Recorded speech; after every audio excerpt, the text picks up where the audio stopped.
ॐ पञ्चस्तवी।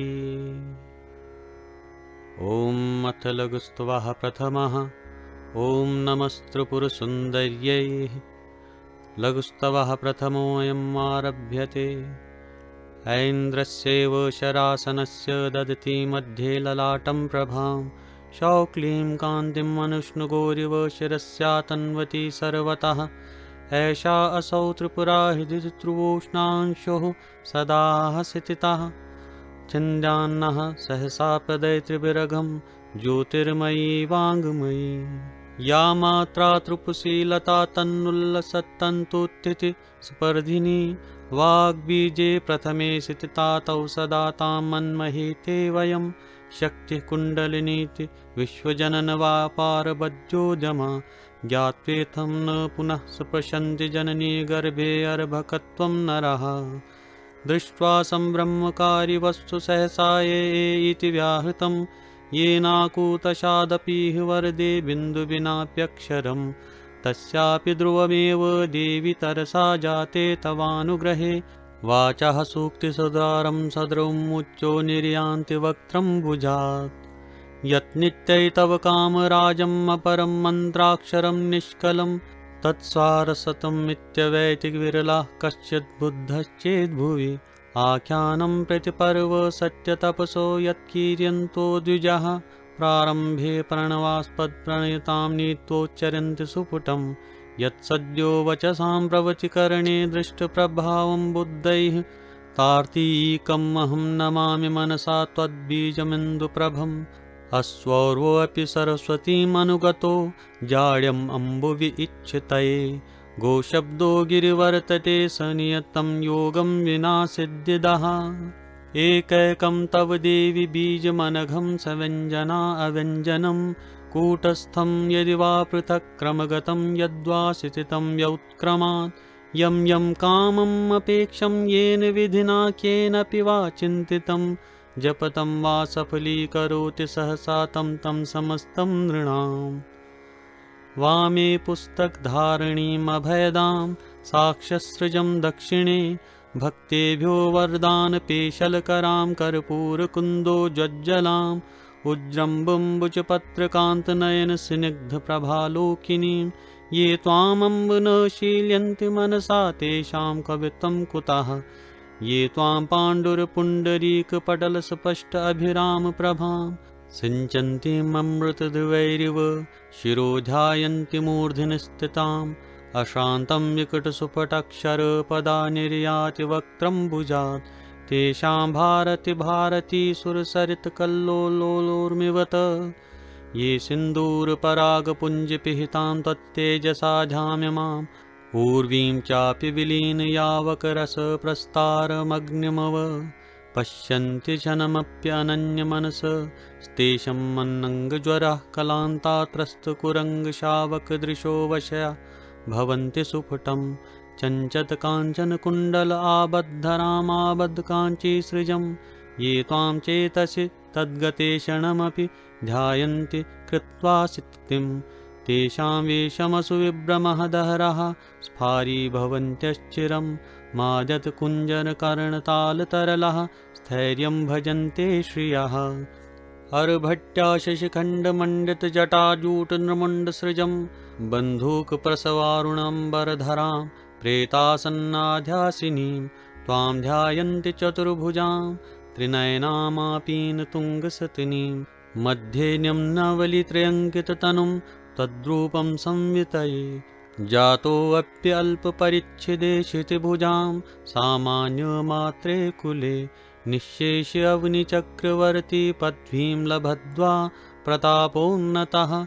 यद्विद्याधरवृन्द वदन्ति पदः श्रीवत्सराजोऽभवत्। देवि त्वचरणाम्बुजप्रणितिजः सोऽयं प्रसादोदयः। चण्डि त्वचरणाम्बुजार्चनविधौ बिल्लवीदलो लुण्ठन् तृत्यत्कण्टककोटिभिः। परिचयं येषां न जग्मुःकरः ते दण्डाङ्कुशचक्रचापकुलश्रीवतस्य मतस्सङ्कितैः। जायन्ते पृथ्वीभुजः कथमिमाम्भोजप्रभयपाणिभिः। विप्रः शोणिभुजो विशसद्यतरे श्रीराज्यं मध्वा स्वैः त्वां देवि तु पुरे परापरमयीं सन्तपर्य पूजाविधौ यां यां प्रार्थ्यते मनः सिद्धिर्धियां तेषां त एव ध्रुवं तां तां सिद्धिं वाप्नुवन्ति तरसा विघ्नैर्विघ्नीकृताः। शब्दानां जननी त्वमत्र भुवने वाग्वाग्नित्युच्यसे ततः केशौ वासौ प्रभृत्योऽप्यविर्भवन्ति सुपुटं लीयन्ते खलु यत्र कल्पविरमे ब्रह्माजस्तेऽप्यमी सा तं कदाचिन्त्य रूपमहिमा शक्तिपरा गीयसे। देवानां त्रितयं त्रयीहुतभुजां शक्तित्रयं त्रिसरास्त्रैलोक्यं त्रिपदी त्रिपुष्करमथो त्रिभ्रमवर्णास्त्रयः यत्किञ्च जगति त्रिधा नियमितं वस्तु त्रिवर्गात्मकं तत्सर्वं त्रिपुरेति नाम भगवत्यन्वेति ते तत्त्वतः।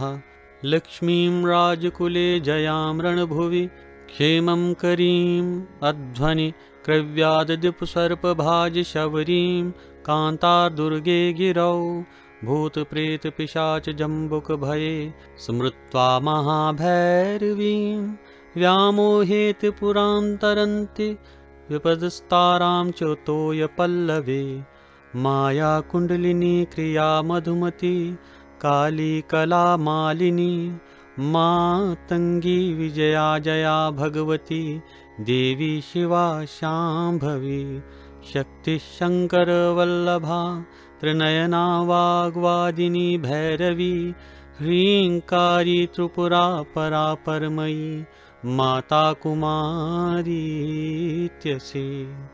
आई पल्लवितैः परस्परयुतैः धृतकामाद्याक्षरैः कादैः क्षान्तगतैः स्वराजविरथो शान्तैश्च तैः ससरैः नमानि त्रिपुरे भवन्ति खलु यान्यत्यन्त्यगुह्यानि ते तेभ्यो भैरवपत्नि विंशतिसहस्रेभ्यः परेभ्यो नमः। बोधव्या निपुणं बुद्धैस्तुतिरियं कृत्वा मनस्तद्गतं भारत्या त्रिपुरेत्यनन्यमनसो यत्राद्यवृते सुपुटम् एकद्वित्रिपदक्रमेण कथितस्तत्पादसङ्ख्याक्षरैः मन्त्रोद्धारविधिर्विधिर्विशेषसहितः सत्सम्प्रदायान्वितः सावद्यं निर्वजम् अस्तु यदि वाक्यं वा नया चिन्तया नूनं स्तोत्रमिदं पठिष्यति नरो यस्यास्ति भक्तिस्वतये सञ्चित्यापि लघुत्वात्मनि दृढं सञ्जायमानं हठात् त्वद्भक्त्या मुखरीकृतेन रचितं यस्मान्मयापि सुपुटम् इति श्रीपञ्चस्तव्यां लघुस्त्वाः प्रथमः। ॐ अथ चर्चस्त्वो द्वितीयः। ॐ नमस्त्रिपुरसुन्दर्यै आनन्दसुन्दरपुरन्दरमुक्तमाल्यं मौलोहठेन निहितं महिषासुरस्य पादाम्बुजं भवतु मे विजयाय मञ्जुमञ्जीरसिञ्जितमनोहरम् अम्बिकायाः सौन्दर्यविभ्रमभुवो भुवनादिपत्यसम्पत्तिकल्पतरव त्रिपुरे जयन्ति एते कवितं कुमुदप्रकार अवबोधपूर्णेन्दवस्त्वयि जगज्जननी प्रणामः। देवी सुतुतिव्यतिकरे कृतबुद्ध्यास्ते वाचस्पतिप्रभृत्योऽपि जडी भवन्ति तस्मान्निसर्गजडिमा कथमोऽहमत्र स्तोत्रं तव त्रिपुरतापन्पत्निकर्तुम् माता तथापि भवती वृतापविच्यतये स्तुतिमहार्णवकर्णधारः स्तोतुं भवानि स भवचरणारविन्दभक्तिग्रहा किमपि मां मुखरीकरोति सूते जगन्ति भवती बिभर्ति जागर्ति ततक्षयकृते भवती भवानि मोहं भिन्नति भवती रुणधि लीलायितं जयति चित्रमिदं भवत्यः यस्मिन्मनागपि नवाम्बुजपत्र गौरि प्रसादमधुरां दृशमादधासि तस्मिन्निरन्तरम् अनङ्गशरावकीर्ण सीमिन्ति नयनसन्ततयः पतन्ति पृथ्वीभुजोऽप्योद्दयनप्रवरस्य तस्य विद्याधरप्रणतिचुम्बितपादपीठः यच्चक्रवर्ती पदवी प्रणयः स एष त्वत्पादपङ्कजरजः कणजः प्रसादः कल्पद्रुमप्रसवकल्पितचित्रपूजामुद्दीपितप्रियतमा मदरक्तगीतिं नित्यं भवानि भवतीमुपि वीणयन्ति विद्याधरः कनकशैलगुहागृहेषु लक्ष्मीवशीकरणकर्मणि कामनीं नामाकर्षणवत्करेश्च सिद्धमन्त्रः निरन्ध्रमोहतिमिरच्छिद्रप्रदीपो देवि त्वदङ्घ्रिजनितो जयति प्रसादः देवि त्वदङ्घ्रिरव रत्नभुवो मयूरवः प्रत्यग्रमोक्तिरुचो मुद्मुद्हन्ति सेवान्तिवत्करे सुरसुन्दरीणां सीमन्तसीम्नि कुसुमस्तवकायतं यैः मूर्ध्नि सुपुरुत्तु हिन्दीदीप्तिदीप्तं मध्ये ललाटम् अमर आयुधरश्मिचित्रं हिच्चक्रचुम्बिहुत्फुक्कणिरूपं ज्योतिरेतत् इदम् अम्ब तव स्वरूपं रूपं तव सुफुरित् चन्द्रमरीचिगौरं मालोकते शिरसि वागधिदैवतं यः निस्सीमसूक्तिरचराम् अमृतनिर्भरस्य तस्य प्रसादमधुरा प्रसरन्ति वाचः सिन्दूरपांशुपटलाच्छिरुतामिव ध्यां त्वत्तेजसा जतुरस्नपितामिवोर्मीं यः पश्यति क्षणमपि त्रिपुरे विहाय व्रीडां मृडानि सुदृशस्तम् अनुद्रवन्ति मातार्मुहूर्तम् अपि यः स्मृतिस्वरूपं लाक्षारसप्रसरतन्तुनिभं भवत्यः ध्यायन्ति अनन्यमनसः अनङ्गतप्तः प्रद्युम्नसीम्नि सुभगत्वं गुणं तरुण्यः यो अयं चकास्य गगनार्णवरत्नमिन्दुर्यो सुरासुरगुरुः पुरुषः पुराणः यद्वामम् अर्धम् अन्धकसूदनस्य देवि त्वमेव तदिति प्रतिपादयन्ति इच्छा अनुरूपम् अनुरूपगुणप्रकर्षं संकर्षणि त्वमनुसृत्य यदा बिभर्षि जायेत स त्रिभुवनैकगुरुः तदानीं देवः शिवोऽपि भुवनत्रयसूत्रधारः रुद्राणि विद्रुममयीं प्रतिमामिव त्वां ये चिन्त्यन्ते अरुणकान्तिम् अनन्यरूपां तानेति पक्षिमलदृशः प्रसभं भजन्ते कण्ठावसक्तमृदुबाहुलताः तरुण्यः त्वद्रूपम् उल्लसितदाडिं पुष्परक्तम् उद्भावयेद्मदनदैवतम् अक्षरं यः तं रूपहीनम् अपि मन्मितनिर्विशेषम् आलोकयन्ति उरुन्नितं भरा तरुण्यः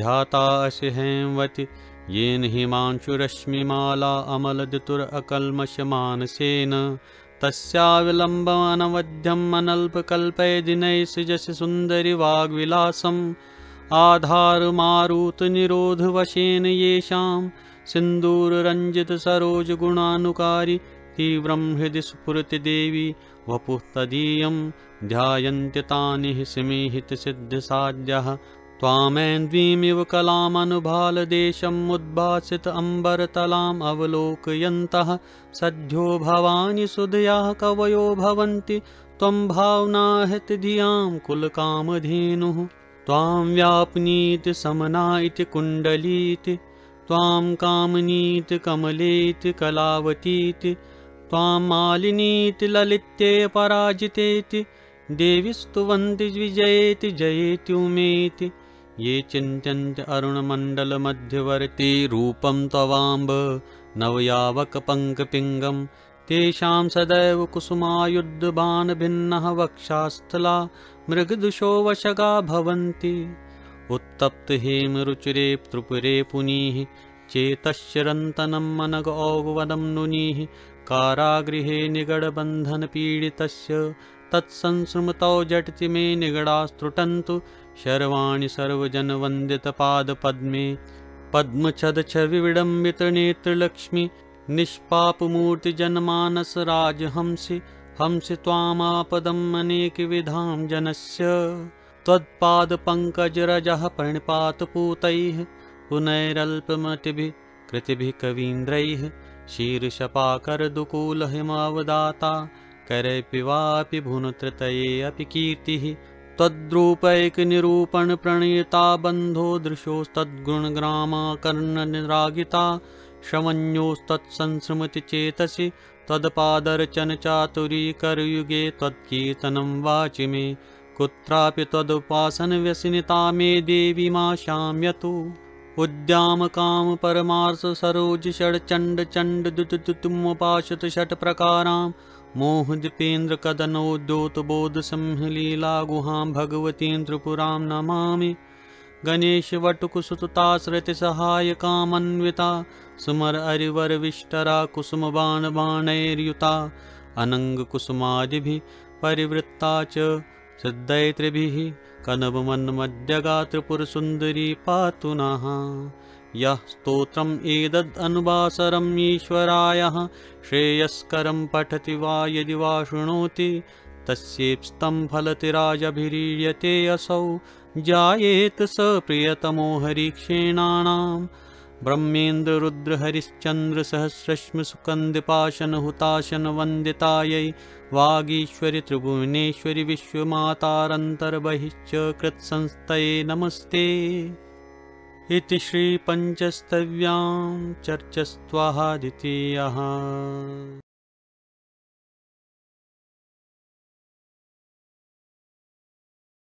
ॐ अथ तृतीयो घटस्त्वः ॐ नमस्त्रिपुरसुन्दर्यै देवी त्र्यम्बकपत्नी पार्वती सती त्रैलोक्यमाता शिवे शर्वाणि त्रिपुरे मृडानि वरदे रुद्राणि कात्यायिनि भीमे भैरवी चण्डी शर्वरी कले कलाक्षये शूलिनि त्वत्पादप्रणतानन्यमनसः परान् कुलान् पाहि नः उन्मता इव सग्रहा इव विषव्यासक्तमूर्छा इव प्राप्तप्रौढमदा इवातिविरहग्रस्ता इवार्त इव ये ध्यायन्ति हि शैलराजतनया ध्यानस्थ एकाग्रता त्यक्तोपाधिविविधरागमनसो ध्यायन्ति वां ब्रुवः देवी त्वां सृकद्देव यः प्रणमति शून्यवृतस्तं नमन्त्या जन्म सुपदङ्घ्रिपीठबिल्लुठर कोटिकोटिछटः या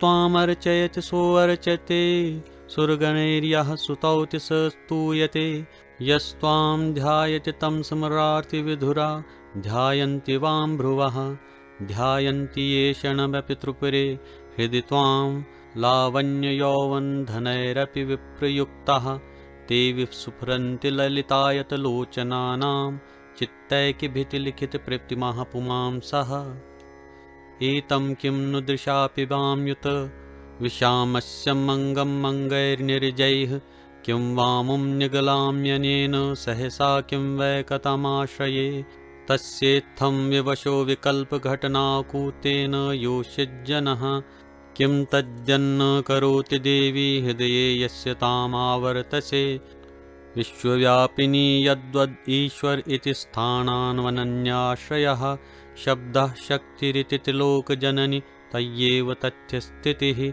इत्थं सत्यपि शक्नुवन्ति यदि मः शूद्राः रुजो भाजितुं त्वद्भक्तानापि न शृणोषि च रुषा तद्देवी चित्रं महत् इन्दोर्मध्यगतां मृगाङ्कसदृशछायां मनोहारिणीं पाण्डुत्फुल्लसरोरुहासनगतां स्निग्धप्रदीपछविं वर्षन्तीम् अमृतं भवानि भवतीं ध्यायन्ति ये देहिना ते निर्मुक्तरुजो भवन्ति विपदः प्रोझन्ति तां दूरतः पूर्णेन्दुः शकलैरिवातिबहलैः पीयूषपूरैरिव क्षीराब्धिलहरीभरैव सुधापङ्कस्य पिण्डैरिव प्रालेयैरिव निर्मितं तव वपुध्यायन्ति ये श्रद्धया चित्त अन्तर आर्तिनिहिततापविपदास्ते सम्पदं बिभ्रति ये संस्मरन्ति तरलां सहलोलसन्तीं त्वां ग्रन्थिपञ्चकविधं तरुणार्कशोणां रागार्णवे बहलरागिणी मज्जन्तीं कृत्स्नं जगद्यति चेतसि तान् मृगाक्षयः लाक्षारसनपितपङ्कजतन्नुतन्वीमन्तः स्मृत्यनुदिनं भवतीं भवानि यः तं स्मरप्रतिम अप्रतिमस्वरूपा नेत्रोत्पलैर्मृगदृशो वृषमर्चयन्ति सुतमा त्वां वाचामव्यक्तां हिमकुन्देन्दुरोचिषं कदम्बमालां बिभ्राणामापदतललम्बिनीं मूर्णीन्दोहसितपङ्कजासनगतां प्रालेयपाण्डित्विषं वर्षन्तीममृतं सरोरुह भुवो वक्त्रेऽपि रन्ध्रेऽपि च अच्छन्ना च मनोहरा च ललिता चातिप्रसन्नापि च त्वामेव स्मृतां स्मरार्दयिते वाक् सर्वतो वल्गति दतातीष्टान् भोगान् शप्यति रिपून् हन्ति पदो दह्यादिव्याधि शम्यति सुखानि प्रतनुते हठादन्तर्दुःखं दलयति पिनिष्टिष्टविरहं सृकध्यायाता देवी किमिव निरवद्यं न कुरुते यः त्वं ध्यायति वेत्ति विन्दन्ति जपत्यालोकते चिन्त्यन्तन्वेति प्रतिपद्यते कलयति स्तौत्याश्रयति अर्चयति यः च त्र्यम्बकवल्लभे तव गुणानकर्ण्यत्यादरात् श्रीन गृहाधिपैति विजया तस्याग्रतो धावति किं किं दुःखं दनुजदलिनि क्षीयते न स्मृतायां का कीर्तिः कुलकमलिनी ख्याप्यते न स्तुतायां का सिद्धिसुरवरुणुते प्राप्यते न अर्चितायां कं योगं त्वयि न चिन्नुते चित्तं आलम्बितायां ये देवी दुर्धरकृतान्तर्मुखान्तरस्था ये कालिकालाग्न पाशनितान्तबद्धः ये चण्डिचण्डकुरकल्मषं सिन्धुमग्नः तान् पासि मोचयसि तारयसि स्मृतैव लक्ष्मीवशीकरणचूर्णसहोद्धारिणि त्वत्पादपङ्कजरजांसि चिरं जयन्ति यानि प्रणाममिलितानि नृणां ललाटे लुम्पन्ति दैवलिखितानि दुरक्षराणि रे मूढः किम् अयं वृथैव तपसा कायः परिक्लिश्यते यज्ञैर्वा बहुदक्षिणै किमतरिरिक्ती क्रियन्ते गृहा भक्तचेद अविनाशिनी भगवती पादपद्मद्वयी सेव्यता मुनीन्द्राम्बुहात् पत्रसुभगा लक्ष्मीपुरो धावति याचेन कञ्चन न कञ्चन वञ्चयामि सेवे न कञ्चन निरस्तद्मयि तदैन्यः श्रीलक्ष्मं वसे मद्रुमद्मि भजे वरस्त्रीदेवी हृदि सुफुर्ति मे कुलकामधेनुः शब्दब्रह्ममयी स्वेच्छे देवी त्रिपुरसुन्दरी यथा शक्ति जपं पूजां गृहाण परमेश्वरी नन्दन्तु साधकः सर्वे विनश्यन्तु विदूषकः अवस्थाशाम्भवी मे अस्तु प्रसन्नो अस्तु गुरुः सदा दर्शनात् पापशमनी जपान् मृत्युविनाशिनी पूजिता दुःखदौर्भाग्यहरा त्रिपुरसुन्दरी नमामि यामिनीनाथलेखालङ्कृतकुन्तलां भवानीं भवसन्तापनिवारणसुधानदीं मन्त्रहीनं क्रियाहीनं विधिहीनं च यद्गतं त्वया तत्क्षम्यतां देवी कृपया परमेश्वरी इति श्रीपञ्चस्तव्यां घटस्त्वा तृतीयः। ॐ अथ पञ्चस्तव्याम् अम्बस्त्वा चतुर्थः। ॐ नमस्तपुरसुन्दर्यै। ॐ यामामनन्ति मुनयः प्रकृतिं पुराणीं विद्येति यां श्रुतिरहस्यविदो वदन्ति तामर्धपल्लवितशङ्कररूपमुद्रां देवीमनन्यशरणः शरणं प्रपद्ये।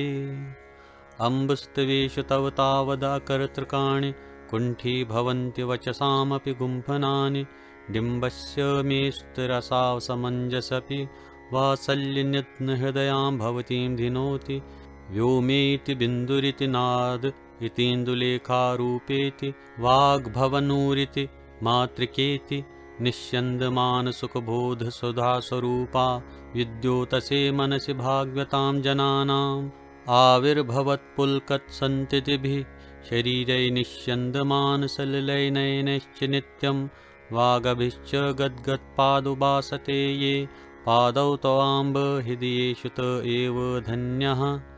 वक्त्रं यद्युद्धतम् अभितुष्टये भवत्या तुभ्यं नमो यद्यपि देवी शिरः करोति चेतश्च यत्त्वयपरायणम् अम्बतानि कस्यापि करैप्य भवन्ति तपोविशेषैः मूलालवालकुहरादुदिता भवानि निर्विद्य षट्शिरसिजानि तदल्लितेव भूयोऽपि तत्र विशसि ध्रुवमण्डलेन्दुनिश्यन्दमान परमामृततोयरूपा दग्धं यदा मदनम् एक अनेकदाते मुग्धा कटाक्षविरधिराङ्कुरयाञ्चकार धत्ते तदा प्रभृति देवी ललाटनेत्रं सत्यं ह्रियेव मुकुलं कृतम् इन्दुमौलि अज्ञातसम्भवन्मनाकलित अन्ववायं भिक्षुं कपालिनम् अवाससम् अद्वितीयं पूर्वं करग्रहमङ्गलतो भवत्यः शम्भुं क एव बुबुद्धे गिरिराजकन्ये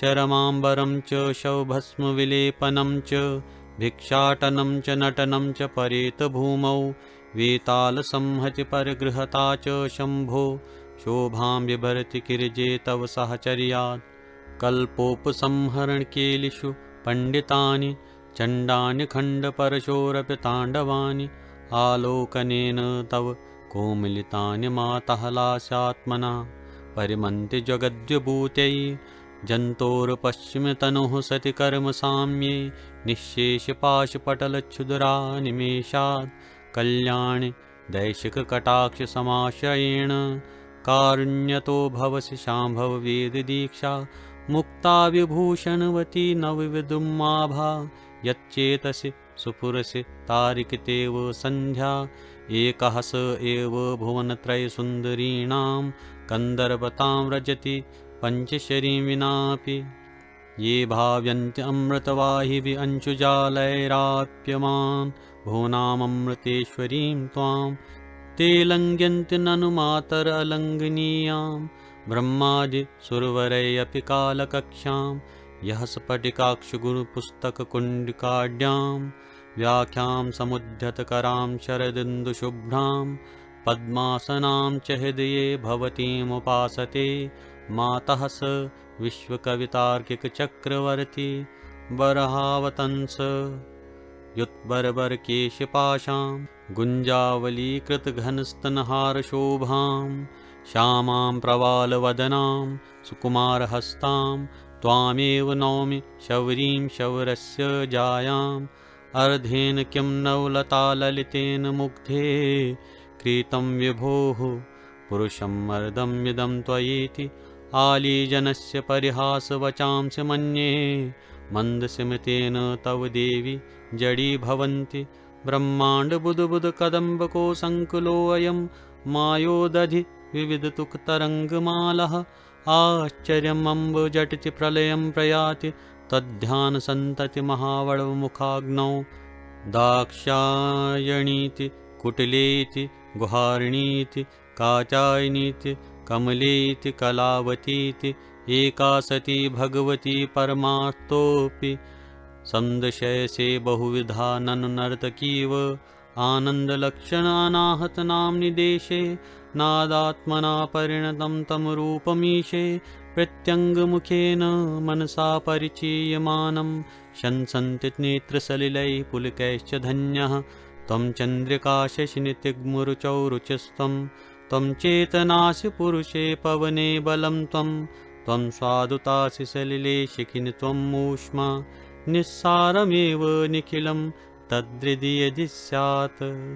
ज्योतिंषि यदिव चरन्तरिक्षं सूते पयांसि यद्धिर्धरणीं च धत्ते यद्वाति वायुरनलो यद्दुच्चरास्ते तत्सर्वमम्ब तव कैवलं माज्ञैव सङ्कोचमिच्छासि यदा गिरिजे तदानीं वाक्तर्क्योस्त्वमसि भूमि अनामरूपा यद्वा विकासमुपयासि यदा तदानीं तन्नामरूपगणनाः सुकरी भवन्ति भोगाय देवि भवतीं कृतिनः प्रणम्य भ्रूकिङ्करीकृतसरोजगृहसहस्रः चिन्तामणिप्रचयकल्पितकेलिशैले कल्पद्रुमोपवन एवं चिरं रमन्ते हन्तुं त्वमेव भवसि तद्धीनमीशे संसारताप अखिलं दयया पशूनां वैकर्तनी किरण संहतिरेव शक्ता धर्मं निजं शम्यतुं निजैव वृष्ट्या शक्ति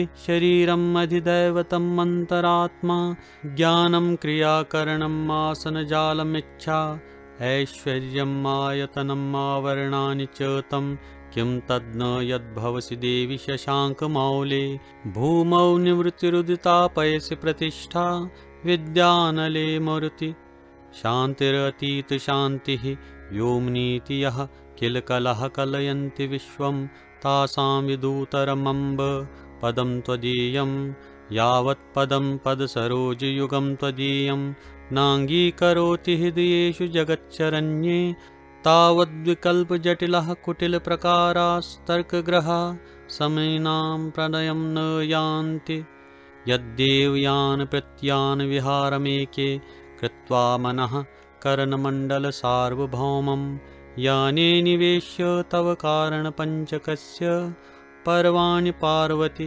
नयन्ति निजासनत्वं स्थूलासु मूर्तिषु महीप्रमुखासु मूर्तिः कस्याश्चनापि तव वैभवमम्ब यस्याः पत्या गिरामपि न शक्यत एव वक्तुं सा शिशुतुता किल मयेति तितिक्षितव्यम् कालाग्निकोटिरुचिरम्ब षडध्वाशुधाप्लावनेषु भवतीममृत औगवृष्टिं श्यामां घनस्तनतटां सकलीकृतौ च ध्यायन्त एव जगतां गुरुवो भवन्ति विद्यां परां कच्चिदम्बरम् अम्ब केचिदानन्दम्येव कच्चित् कतिचिच्च मायां त्वां विश्वमाहुर्परे वयमामनां साक्षात् पारकरुणां गुरुमूर्तिमेव कोलयदलनीलम्बरवरसिनिग्धकेशं कृतुत्तरकुचभाराक्रान्ताकान्तवलग्नं किमिहि बहुभिरुक्तैस्तत्स्वरूपं परं नः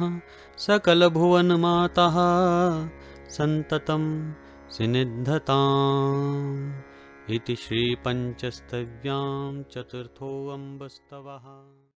ॐ अथ सकलजननीस्तवः पञ्चमः।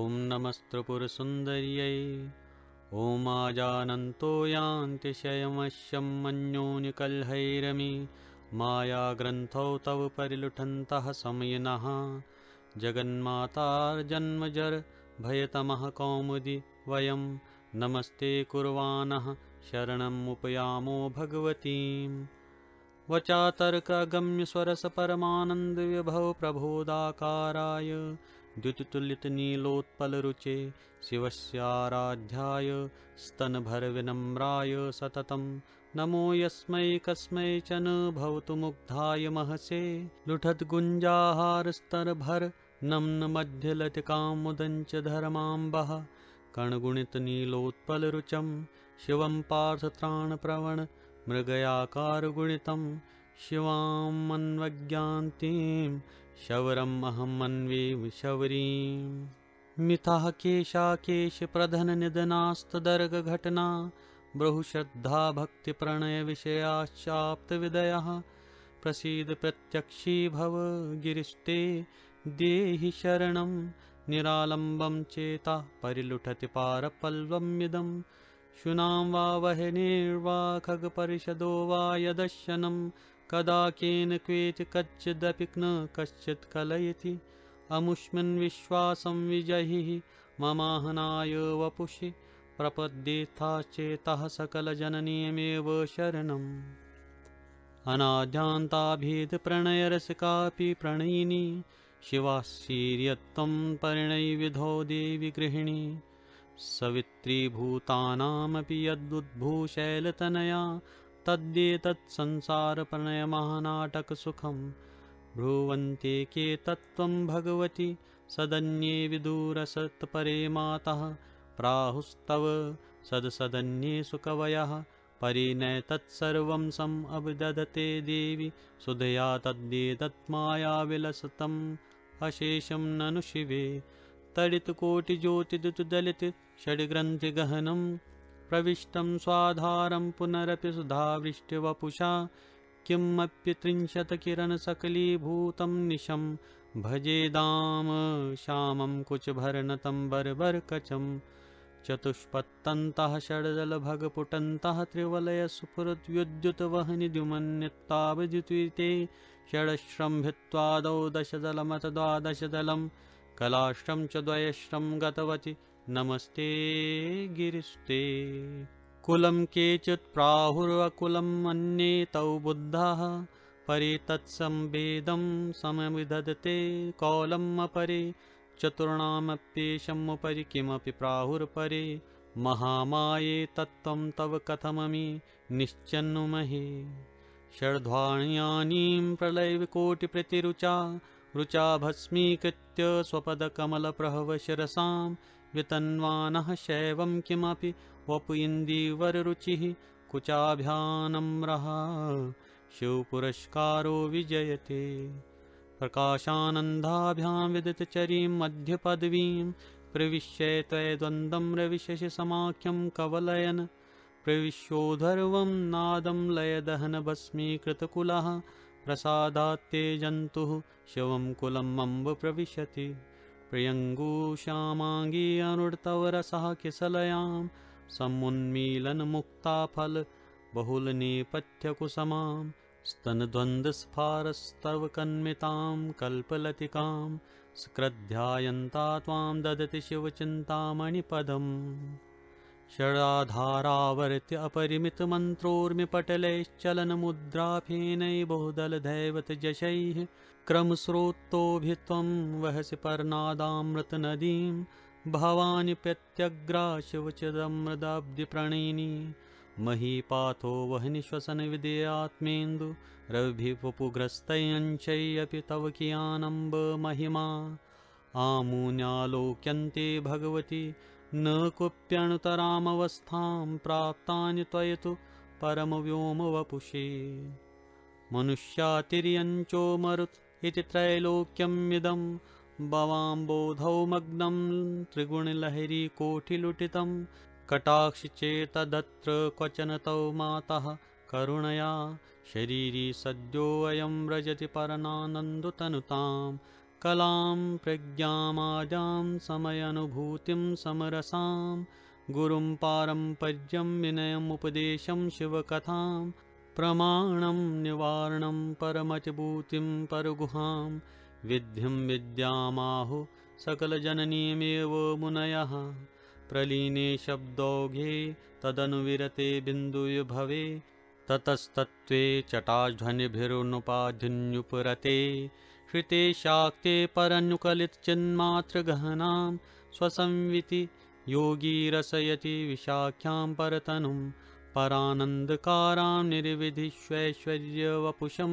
निराकारज्ञान प्रकृतिमच्छन्नकरुणां सवित्रीं भूतानां निरतिशयद्धामासपदपदां भवो वा मोक्षो वा भवतु भवतीमेव भजतां जगत्काये कृत्वा तमपि हृदये तच्च पुरुषे पुमांसं बिन्दुस्थं तमपि परनादाख्यगहने तदेतज्ज्ञानाख्ये तदपि परमानन्दविभवे महाव्योमाकारे तदनुशीलो विजयते विधे विद्ये वेद्ये विविधसमये वेदजननि विचित्रे विश्वाद्ये विनयसुलभे वेदगुलके शिवाज्ञे शीलस्थे शिवपदवदान्ये शिवनिधे शिवे मातार्मह्यं त्वयि वित्तरभक्तिं निरूपमां विधेर्मुण्डं हृत्वा यत्कुरुत् पात्रं करतले हरिं शूलप्रोतं यद् अगमांस आभरणताम् अलञ्चक्रे कण्ठं यदपि गरलेनाम्ब गिरिशः शिवस्थायाः शक्ते ददिदमखिलं ते विलसितं विरञ्चाख्या माताः सृजसि हरिसंज्ञां त्वमवसि त्रिलोकीं रुदाख्या हरिसि विदधासीश्वरदशां भवन्ति सदाख्या शिवयसि च पाशौगदलिनी त्वमेवनेका भवसि कृतवेदैर्गिरिसुते मुनीनां चेतोभिः प्रमिदितकषायैरपि मनाग् अशक्ये संस्पृष्टुं चकितचकितैरम्ब सततं श्रुतीनामूर्धनः प्रकृतिकठिनः कोमलतरे कथं ते विन्दन्ते पदकिसलये पार्वतीपदं तडिद्वल्लीं नित्यामृतसरितं पाररहितां मलोत्तीर्णां ज्योत्स्नां प्रकृतिगुणग्रन्थिगहनां गिरां दूरां विद्यामन्वितकुचां विश्वजननीम् अपर्यन्तां लक्ष्मीम् अभिददति सन्तो भगवतीम्। शरीरं शित्याम्बः प्रभृतिरचितं केवलम् इदं सुखं दुःखं चायं कलयति पुमांसि चेतन इति सुपुटं जनानोऽपि प्रभवति न देहि रह्युतुं शरीराहङ्कारं तव समयबाह्यो गिरिस्ते पिता माता भ्राता सुहृद अनुचरः सद्मगृहिणी वपुः पुत्रो मित्रं धनमपि यदा मां विजहति तदा मे भिन्दाना सपदि भयमोहान्धतमसं महाज्योत्स्ने मातार्भव करुण्ययासि निदधिकरी सुता दक्षस्यादौ किल सकलमाता तम् उद्भूः सदोषं तं हित्वा तदनु गिरिराजस्य तनया अनाद्यान्ता शम्भोर्पृथगपि शक्तिर्भगवती विवाहाज्जायात्सीत्यहः चरितं वेति तव कः कणः दीप्तानां रविशशिकृशानुप्रभृतयः परं ब्रह्म शुद्रं तव नियतमानन्दकणिका शिवादित्यक्षन्तं त्रिवलयतनुः सर्वं मुदरे तवास्ते भक्तस्य सुपुरसि हृदि चित्रं भगवति त्वया यो जानीते रचयति भवत्यैव सततं त्वच्छैत्यम्ब तमसि निखिला यस्य तनवः गता साम्यं शम्भुर्वहति परमं व्योम भवति तथाप्येवं हित्वा विहरति शिवस्येति किमिदं पुरः पश्चादन्तर्बहिर्परिमेयं परिमितं परं स्थूलं सूक्ष्मं सकुलं अकुलं गुह्यम् अगुहं दवीयो नेदीयः सदसदिति विश्वं भगवतीं सदा पश्यन्त्याज्ञां वहसि भुवनशोभजननीं मयूखः पूष्णीव ज्वलन् इव तद्दीप्तिकणिकः पयोधौ कल्लोलप्रतिहत्महंनीव पृशतः उद्येत्युद्येत्यम्ब त्वयि सह निजे तात्विककुलैर्भजन्ते तत्त्वौगाः प्रशमम् अनुकल्पं परवशः विधुर्विष्णु ब्रह्मा प्रकृतिरनुरात्मा दिनकरः स्वभावो जैनेन्द्रः सुगतिमुनिराकाशमनिलः शिवः शक्तिश्चेति श्रुतिविषयतां तामुपगतां विकल्पैरेभिस्त्वाम्